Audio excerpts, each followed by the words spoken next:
Welcome back to The Breakdown with me, NLW. It's a daily podcast on macro, Bitcoin, and the big picture power shifts remaking our world. The Breakdown is sponsored by Nexo.io and produced and distributed by CoinDesk. What's going on, guys? It is Sunday, April 18th, and that means it's time for Long Read Sunday. Listen, I don't want to have to be reading this piece today, in the same way that Nic Carter didn't want to have to be writing it earlier this week. But mainstream media insists on continuing to peddle nonsense around the environmental impact of Bitcoin and other parts of the crypto industry, so here we are. Today on Long Read Sunday, I'll be reading Nic Carter's piece on Bitcoin, The Gray Lady Embraces Climate Lysenkoism, how the New York Times wields junk science in their attacks on Bitcoin. I want to thank the formerly eminent New York Times. I read their latest article on Bitcoin at 5:30 a.m. this morning, and I was immediately jolted into a state of alertness. No coffee needed. Their latest missive on Bitcoin's climate footprint is so poorly researched that once I read it, I knew I had an immediate duty to push back. I've transcended resignation at this point. My current attitude is astonishment. I am simply amazed that the New York Times would publish such shoddy work. Presumably, someone at the New York Times knows about Bitcoin. Why would they put through such a weak piece? Did they not think it would face pushback? Here's the article in question. In Coinbase's rise, a reminder. Cryptocurrencies use lots of energy. There's another equally inane article on NFTs from the same author that I don't have time to get into, but suffice to say the author's take on NFTs is woefully inadequate. The context here, of course, is that the New York Times tried to take down Coinbase, Uber style, by publishing hit piece after hit piece on the company following CEO Brian Armstrong's commitment to keep the company focused on the core corporate mission, advancing the usage of cryptocurrency, and refusing to wade into any ancillary culture wars or political conflicts.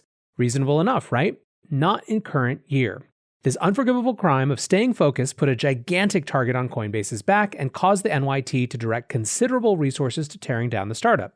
Thankfully, the NYT manifestly failed and was humiliated when Coinbase rose above and had the most successful direct listing of all time yesterday, and the third biggest public listing ever. So, it's unsurprising you'd see some sour grapes from the New York Times in light of their defeat. Their journalists have never been positively disposed to Bitcoin, nor do I expect anything different. But this article on energy is shocking. It doesn't pass journalistic muster. We're not just talking about differences of opinion.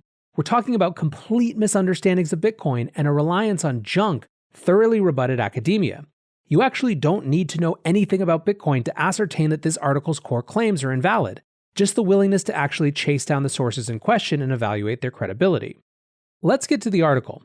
It contains incredibly 10 specific claims that are erroneous, questionable, or rely on a complete misunderstanding of Bitcoin. Impressive for a short article. And I'm going to ignore the author's generally confused descriptions of how blockchains work. Let's lay them out, paraphrasing in some cases. 1. This quote from Camila Mora. All this accounts for so little of the world's total transactions, yet has the carbon footprint of entire countries. So imagine it taking off. It'll ruin the planet. 2. Reference to the Mora et al. Paper. Bitcoin emissions alone could push global warming above the Paris Agreement target of 2 degrees Celsius. 3. Cryptocurrency's heavy environmental toll is starting to roil climate policy in China, with a reference to the Zhang et al. Paper. 4. Imply that mining was responsible for blackouts in Iran. 5. Suggesting that NFTs have an outsized environmental impact. 6. Repeats the De Vries claim that each Bitcoin transaction accounts for 10,000x more energy than a Visa transaction. 7. Claims that proof of work is a, quote, computing method that's intentionally designed to be inefficient. 8. Claims that Bitcoin is, quote, expected to eventually follow Ethereum's transition to proof of stake. 9. Repeats the claim that proof of stake reduces your emissions to almost nothing. 10. Claims that Tezos and Near have vastly lowered their energy use by using proof of stake. I'm going to respond to these in turn. 1 and 2 are effectively the same point, so I'll address them together. Bitcoin emissions could increase global temperatures by 2 degrees Celsius. This is the central premise of the article, that Bitcoin emissions could push up global temperatures by 2 degrees. This claim relies on a single 2-page paper, quote-unquote, dating from October 2018 from Mora et al. I don't believe the author of the New York Times read the paper, because if she had, she would have immediately known it was invalid. It's not really a paper. It's a 2-page comment in the Nature Climate Change Journal.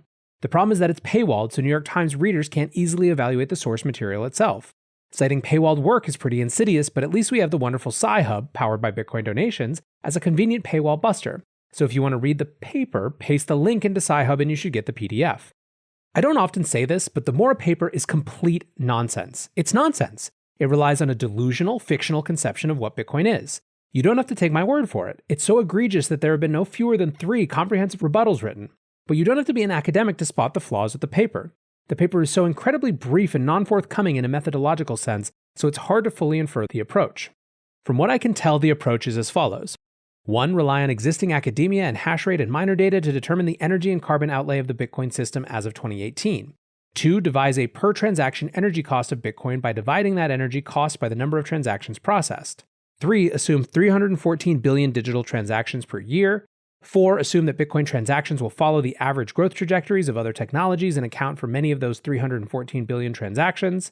5. Extrapolate Bitcoin's transactional growth to tens of billions of transactions per year. 6. Multiply that extrapolated figure by the naive per transaction energy cost divided in 2. 7. Assume that Bitcoin's energy mix will not change. 8. Multiply the energy figure found in 6 by the static energy mix assumed in 7. Voila!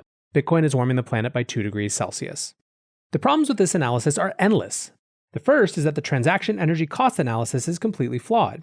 In 2018, the overwhelming majority of miner revenue was attributable to the issuance of new Bitcoins, so amortizing that figure to transactions makes no sense. There's no per-transaction energy cost. Individual transactions do not carry energy payloads. Miners produce block space and mainly collect revenue deriving from subsidies deriving from new issuance, not fees. You have to tease apart fees and issuance-driven subsidy. In the long term, fees will be important in miner revenue, but that is a separate analysis.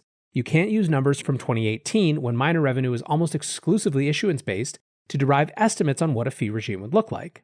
Second, the Bitcoin system cannot support the tens of billions of transactions the authors assume it will. It's pretty much maxed out at 300,000 to 500,000 transactions per day. Data overheads mean that it will never grow much beyond that, and that's okay. Bitcoin is a settlement, not a payments network. This trivial point invalidates the entire premise of the article. As Massenet et al. Note in their critical response to Mora, second, all 3 Bitcoin adoption scenarios designed by Mora et al. Represent sudden and improbable departures from historic trends in Bitcoin transactions. Over the preceding 5 years, annual growth ranged from 1.3x to 2.3x. Specifically, Mora et al. Assume that Bitcoin transactions, which totaled 104 million in 2017, representing a mere 0.03% of global cashless transactions, would abruptly leap to 78 billion by 2019 in the fast scenario, a 750x increase in only 2 years, to 11 billion by 2020 in the median scenario, a 108x increase. Third, the authors assume that the energy mix of Bitcoin will be fixed. This is obviously invalid and fails to take into account the natural development of Bitcoin mining into a system that monetizes stranded energy assets, many of which are renewable. The Mora paper makes absolutely no sense and imagines a completely fictional version of Bitcoin. It erroneously assumes a per-transaction energy cost and wrongly assumes that Bitcoin will scale at the base layer to hundreds of billions of transactions per year, and wrongly assumes that you can simply combine those 2 variables to get a carbon footprint. It's horrific. The paper has no place in a New York Times article, nor should the author be consulted for a quote. This isn't a footnote. This is the key premise of the New York Times article. Relying on this article is completely disqualifying. Bitcoin is affecting Chinese climate policy. The other paper the New York Times relies on in their article is Policy Assessments for the Carbon Emissions Flows and Sustainability of Bitcoin Blockchain Operation in China by Jiang et al. Tabuchi relies on this paper to claim that Bitcoin mining, quote, could make it difficult for the world's largest polluter, China, to meet its climate goals. But this paper isn't affiliated with Chinese energy policy. It's not emanating from the Chinese energy establishment. The paper, published in Nature Communications, is a black box purporting to forecast Bitcoin emissions. The variables you have to include to forecasting Bitcoin emissions are as follows. Forecast the price of Bitcoin, forecast the fees of Bitcoin, forecast the energy consumption of miners, resulting from the above, forecast the energy mix of miners. But this paper doesn't approach it in a straightforward way. The paper presents an incredibly complex black box model to attempt to forecast the CO2 emissions of Bitcoin mining. This model is impossible to audit, and key variables are impossible to forecast, like price, fees, and energy mix of miners. No one knows what the price of Bitcoin will be in 5 to 10 years. The rate of fees is unknown, as is the sources of energy miners will consume. So it's completely unscientific to assert a hard figure relating to energy consumption or CO2 impact. And yet that's exactly what the authors do, brazenly claiming that, quote, the annual energy consumption of the Bitcoin blockchain in China is expected to peak in 2024 at 296.59 terawatt hours and generate 130.5 million metric tons of carbon emissions correspondingly. This isn't quite as bad as Mora's paper, but it's a largely unauditable black box algorithm spitting out overly confident estimates relying on unknowable variables. And regarding its insertion in the article, China has already banned Bitcoin mining in Inner Mongolia, and could just as easily ban its uses in Xinjiang, the other coal-heavy province where mining occurs. That would solve China's Bitcoin emissions problem to the extent they have one while being extremely positive for the Bitcoin network. This isn't a problem, it's an anti-problem. Chinese antipathy towards Bitcoin is great news for its carbon intensity and the security of the network overall. Bitcoin is to blame for Iranian blackouts. The New York Times also suggests that Bitcoin is to blame for blackouts in Iran. Quote, Iran has cracked down on Bitcoin mining, calling it a burden on its electric grid after blackouts hit Tehran and other major cities earlier this year. The Iranian government scapegoated Bitcoin for their blackouts. If you read actual news outlets like the AP, they saw through the Iranian regime claims, why would you believe these, and pointed out how hollow they were. Quote, although Bitcoin mining strains the power grid, experts say it's not the real reason behind Iran's electricity outages and dangerous air pollution. The telecommunications ministry estimates that Bitcoin consumes less than 2% of Iran's total energy production. Bitcoin was an easy victim here, said Kaveh Madani, a former deputy head of Iran's Department of Environment, adding that, quote, decades of mismanagement have left a growing gap between Iran's energy supply and demand.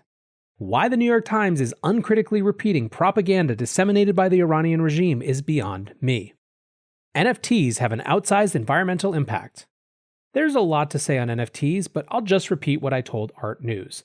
To ascertain the energy costs of NFTs, you have to do the following. You want to measure the fraction of Ethereum transactions that are NFTs. Then you want to try to evaluate how far out of equilibrium those NFT transactions are pushing the clearing price of gas, which is then providing extra revenue to miners. Then you presume that those miners plow some of the extra revenue into more hashing, enlarging the Ethereum network and consuming more energy. But, Carter noted, not all miner revenue is being homogeneously deployed into pure electricity consumption.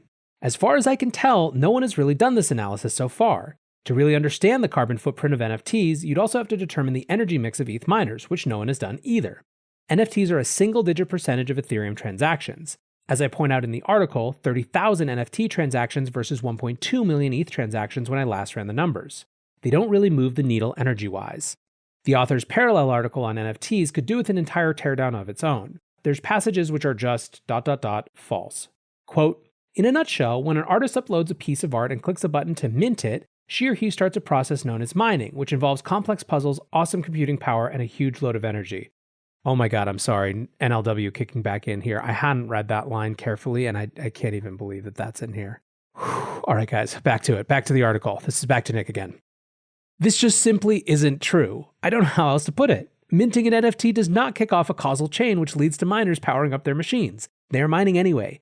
Again, if you want to quantify the impact, you have to follow the methodology I lay out above. And certain platforms offer gasless minting, like Mintable. Looking for the best way to unlock your crypto's liquidity? Nexo.io is exactly what you need. Borrow against your digital assets at just 5.9% APR. Earn passive income with yields of up to 12%. And swap between more than 75 market pairs with the instant Nexo exchange. Try the Nexo wallet app to get the whole 360 degrees of crypto banking. Get started at Nexo.io. Bitcoin transactions use 10,000 times more energy than Visa transactions. This talking point is so pervasive and so fundamentally off base and relies on so many misunderstandings of Bitcoin that I've already written multiple articles addressing it. You see it all the time. Here's climate journalist Eric Holthaus relying on the same transactions have an embedded energy cost logic. Quote, at its current consumption rates, Bitcoin could never replace the global financial system. Right now, with its high transaction fees, Bitcoin can only handle about 350,000 transactions a day. At that rate, Bitcoin would require 14x the world's total electricity just to process 1 billion credit card transactions that take place every day. And of course, this claim underpins the baseless Mora study. In short, the comparison between Visa and Bitcoin is wildly off base. Visa is a payments network which relies ultimately on underlying financial infrastructure. Bitcoin is the financial infrastructure. It is a full-stack monetary network. I'm going to quote myself. I'll keep this short. Bitcoin offers fast, high-assurance final settlement. This means transactors can trust that value transfers are absolutely final within a short period of time. This permits Bitcoin to scale to enormous size. Billion-dollar transactions are common and settle without incident. Can you do that with Visa? Bitcoin is therefore best understood as a high-integrity utility-scale settlement network similar to Fedwire, but arguably more resilient given Fedwire's recent outages. No surprise that like other real-time gross settlement systems, Bitcoin is a suitable base upon which other payments networks can be built. These are numerous, but they include off-chain transactions at exchanges, near-chain solutions like Lightning, sidechains with new trust models like Liquid and Rootstock, and smart contract platforms like Blockstack that rely on Bitcoin security. Like Visa with Fedwire, all of these payment layers introduce new trust models and different settlement guarantees, but in exchange provide scalability and transactional creativity. Bitcoin's transactions are payloads that run into the billions of dollars. Visa doesn't give you that. Visa doesn't really give you final settlement. You need an underlying settlements network for that. Quoting myself again. One Bitcoin transaction, therefore, can settle thousands of off-chain or near-chain transactions on any of these third-party networks. Exchanges and custodians could choose to settle up with each other once a day, batching hundreds of thousands of transactions into a single settlement. Lightning channels could settle literally millions of payments into a single Bitcoin transaction without a channel closure. This isn't just speculative, it's happening today. As Fedwire's 800,000 or so daily transactions reveal little about the total payment volume supported by the network, Bitcoin's 300,000 daily transactions and 950,000 outputs do not tell the whole story. And of course, as I mentioned in my other article about the topic, if you want to quantify the cost of Visa, you have to consider the cost of the entire dollar system. Visa relies on ACH, Fedwire, SWIFT, the global correspondent banking system, the Federal Reserve, and of course, the military and diplomatic strength of the US government to ensure all of the above are working smoothly. Any energy comparison must take the above into account, including the externalities from the extraction of oil, which implicitly backs the dollar. As those who make this comparison inevitably fail to mention, the dollar's ubiquity is partly due to a covert arrangement whereby the US provides military support to countries like Saudi Arabia that agree to sell oil exclusively for dollars. It's worth noting that the grossly oversized US military, whose presence worldwide is necessary to backstop the international dollar system, is the single largest consumer of oil worldwide. Bitcoin transactions, by contrast, rely just on Bitcoin. Bitcoin proposes a new monetary unit, also named Bitcoin, and mediates its circulation through the Bitcoin protocol, which is administered by nodes and miners. Bitcoin's energy footprint is highly transparent due to the accessible and highly integrated nature of the system. This provides fertile ammunition for critics who can easily estimate the externalities of Bitcoin while insisting no equivalent ones exist for the dollar system. But the two systems are different. Leaving aside the total lack of comparability between Bitcoin and Visa, I'll remind you once again that Bitcoin transactions do not have an embedded energy cost. 80 to 90% of Bitcoin's energy outlay is due to initial coin issuance. That causes energy usage that will occur if blocks are full or completely empty. From my same article, today Bitcoin miners earn around $50 million a day, which annualizes to around $18.2 billion in miner revenue. Fully 85% of that revenue derives not from per transaction fees, but from the issuance of new Bitcoins. This issuance process is finite. In fact, it's 88.7% done. The rate of new coin issuance halves every 4 years as it approaches that 21 million limit. These are the halvings you've probably heard about. Bitcoiners really love them. So the issuance component of miner revenue is structurally decaying over time. Unless you believe that the price of Bitcoin is going to literally double in real terms every 4 years until 2140, that expenditure and hence energy usage is going to decline. If you strip out the subsidy from the issuance of new coins, which won't exist at maturity, Bitcoin's miner reward is much lower than it is today. There is an upper bound on the fees that users will tolerate, so there is a natural check on miner revenue. The Bitcoin protocol can't support tens of millions of transactions at the base layer every day. That's incompatible with the computer science constraints that guide network development. So there will never be hundreds of millions of energy-intensive transactions settled on Bitcoin every day. You'd expect journalists repeating these claims to learn about block size. We fought a whole war over it. And lastly, as mentioned, many critics rely on the mistaken assumption that Bitcoin requires many more transactions, each with an embedded energy cost, to achieve scale. But that's not the case. Bitcoin is scaling in a layered manner, vertically rather than horizontally. Quoting myself again. Bitcoin's base layer cannot, for good reasons, scale up to a global payments network, nor should it. The layered model, mimicking the way traditional payment system developed, is what the community has wisely opted for. Bitcoin has a fundamental constraint in terms of the block space available, which is a function of the cost to operate a node and be a peer on the network. Push too much data through Bitcoin's pipes, and only individuals with large data centers will be able to validate the blockchain.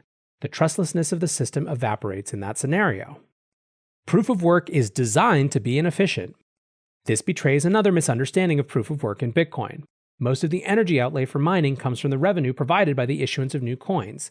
Today, that's 90%. The remaining 10% derives from transaction fees. The Bitcoin protocol auctions off new units every 10 minutes, and miners bid for them in a lottery format. Miners will logically spend $99 to obtain $100 worth of Bitcoin. In practice, their margins fluctuate.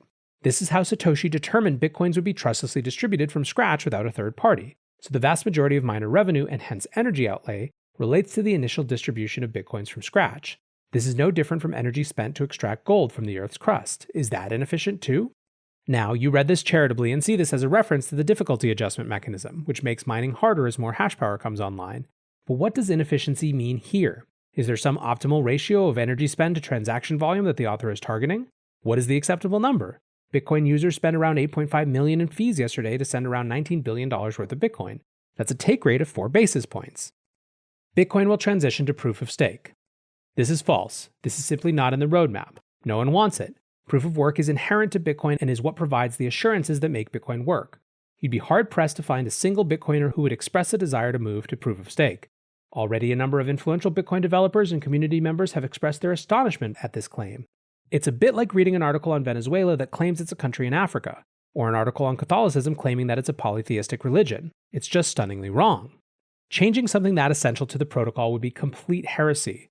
Bitcoiners argue passionately over tiny changes. A gigantic change such as this would be virtually impossible to find consensus on, and it's not clear at all that proof of stake offers any advantages or even works, frankly, beyond placating journalists.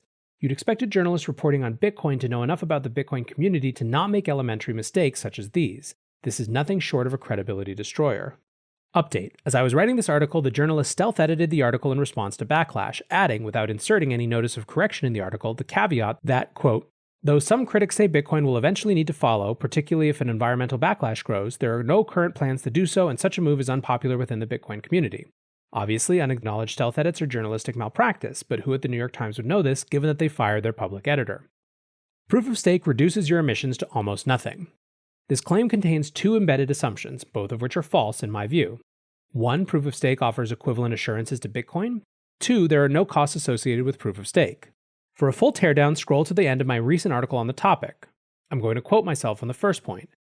This is a cornerstone of the anti-Bitcoin energy argument, the notion that you can still have something for nothing with proof of stake. No energy consumption, yet still a functional decentralized consensus. If this logic reminds you of perpetual motion machines, it's because that's exactly what's being proposed here. A completely free lunch where you get precisely the same assurances as Bitcoin with no cost whatsoever. Of course, this is fantastical. Proof of stake is just a fancy phrase meaning those who have the most wealth wield political control. That sounds a lot like our current system, which Bitcoin is specifically designed to solve. Bitcoin explicitly rejects politics and doesn't grant any special privileges based on coins held. If holding more coins gave you more control, the attempted takeover of Bitcoin through the 2x movement, backed by the largest custodians and exchanges in the industry, would have succeeded. So I thoroughly dispute that proof of stake gives you equivalent assurances. It seems strikingly similar to the existing financial system, which Bitcoin and proof of work is meant to free us from. On to the second point. Let's just assume for now that proof of stake works just the same as proof of work and provides identical assurances. To the extent proof of stake consumes productive capital, it consumes energy. I'm not just being trite here. Capital is society's fungible tokenized energy. It's how resources get allocated. Dams, wind farms, solar farms, nuclear power plants, those require capital to be built. Capital can produce literal physical energy. As a venture capitalist, I'm in the capital allocation business. I am intimately familiar with the constraints of capital. Startups live or die based on their ability to produce capital. So yes, it is finite, and yes, it has the capacity to be transformed into physical energy. Governments can print fiat out of thin air, but they cannot print real resources into existence. What happens if a proof of stake chain reaches $1 trillion in valuation and offers stake rewards of, say, 5%? Logically, stakers will borrow at the risk-free rate and lend to the protocol in a kind of carry trade. Thus, they will allocate productive capital away from other projects and deploy that $5 billion a year into staking. That's $5 billion that could be spent on cancer research, reforestation, life extension, wind or solar farms, nuclear fusion research, carbon sequestration, creating a giant aerosol shield in the atmosphere to block the sun, you name it. Instead, this energy would be allocated to a monetary system. So there's really no fundamental difference here. Capital is energy, and proof of stake consumes it just as Bitcoin does. Energy has an environmental externality, depending on how it's generated, but logically so does the allocation of capital, via negativa.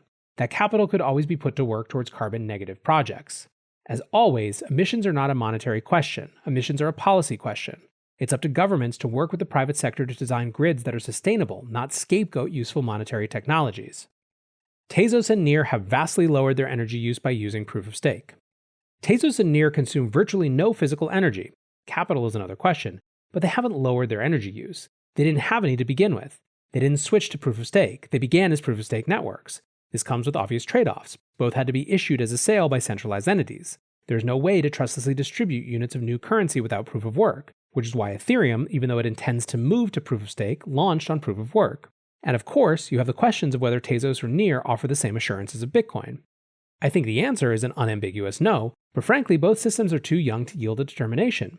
If they can survive in the wild for 10 years, survive civil wars, coup and takeover attempts, and reliably settle trillions of value with virtually no downtime, and they can fully decentralize their governance, they will have a case. But we just don't have enough data on that. It's surely too early to declare competing proof-of-stake systems equivalent from an assurance perspective. In case you're wondering, Lysenkoism was the Soviet practice of inventing junk science to benefit the regime. In that case, it focused on biology and genetics. Genuine scientific endeavor was suppressed, and thousands of scientists were imprisoned or executed to keep the charade intact. In this case, the New York Times is choosing to deliberately ignore the science of blockchains and make spurious claims about the climate impact of Bitcoin. They are relying on two questionable studies, one of them definitively refuted. The New York Times is not interested in the truth. As I have said previously, this debate has a normative and an objective track. They're slyly feigning a discussion about the objective facts, but what they really care about is the norm. Bitcoin sure consumes a lot of energy as a metonymy for Bitcoin should not be allowed to exist. If they were interested in the facts, they'd report the facts. They would talk about the challenge of ascertaining a reliable energy mix, and the prospects for renewable mining or mining with non-rival energy. They would talk about overabundant energy in southwest China. They would talk about the declining LCOE for solar and the prospects for mining with battery-augmented solar in the long term. They talk about how Bitcoin monetizes stranded energy assets. But instead, they elevate junk science that relies on complete misunderstandings of how Bitcoin actually works. This is all a sign that they care only about the values, not the facts. I will never deny that Bitcoin uses energy, nor I will deny that it has climate externalities. But the way to solve that is by guiding mining towards a greener future. The debate requires a thorough understanding of the facts, and that is what we must pursue. I happen to be extremely optimistic about the possibility for decarbonized mining in the long term, and I think Bitcoin is well suited to monetizing stranded sources of energy, many of which are renewable. But the New York Times elevation of junk science helps no one. They do disservice to the environmental cause by being such unsound advocates. Critics of Bitcoin deserve better. If you are simply sick of the New York Times and want to never hear their takes on cryptocurrency ever again, just block the NYT. If you are an entrepreneur, investor, or builder in the crypto industry, you can express your displeasure by simply refusing to talk to New York Times journalists. I am always happy to talk to journalists, and I talk to them daily. But I am selective with who I engage with. These relationships are a two-way street, and engagement must be earned. So to the founders, take a leaf out of Mark Andreessen and the Coinbase Leadership's playbook. On the morning of the direct listing, they simply published a direct conversation between investors and founders without doing any press. Build distribution and reach people directly. You do not need the press. So for me, it's NLW again. This is already a very long read. I want to just come back to this one point at the end, that critics of Bitcoin deserve better, and by extension, that Bitcoin deserves better criticism. I think this is the key point that drives me nuts. Every one of these dumb articles crowds out space for more thoughtful debate. If one is sincerely interested in climate change and how economic systems can be redesigned to fight the underlying causes of climate change in the first place, banning entire categories of technologies is just a cheap talking point that makes you feel good but doesn't actually accomplish anything. On the other hand, there is a major movement inside Bitcoin among Bitcoiners to push aggressively towards the capture of stranded resources that are cheap because no one else can get to them. There is immense room for debate and discussion and engagement around how that might happen, and how, instead of just boiling the oceans or whatever easy talking point someone on Twitter wants to characterize it, Bitcoin actually becomes an economic incentive to green the planet. As Nic puts it, this is not some Pollyannish dismissal of the real impacts of Bitcoin or any other energy consumptive technology. The frustration that Bitcoiners have is when, instead of engaging in a real debate, we get the same repeated talking points that sell clicks over and over again. I'm not unsympathetic to the challenge of a journalist, or even more, an editor, who feels pressure to drive traffic to their site because of the nature of the business model of their news organization. We live in a clickbait world, right? Then again, you just spent upwards of 40 minutes listening to an entire conversation about an extremely dense topic, and you're still here. So maybe fuck that excuse. Maybe we can reject this pernicious idea that you have to design everything around clicks, that is somehow the native model of news.